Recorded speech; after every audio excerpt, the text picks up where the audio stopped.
It's a real sense of brotherhood. For 6 months you have to be completely obsessed. The most exciting thing you can do in life is to test yourself. Winning's everything. When I feel weak, I draw strength from the other 8 guys in the crew.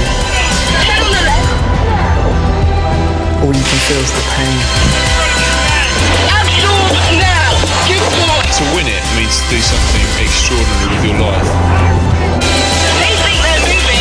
It's you that's moving. They can't make anything fair play. And we're level now. I want to eat it up. Relentless.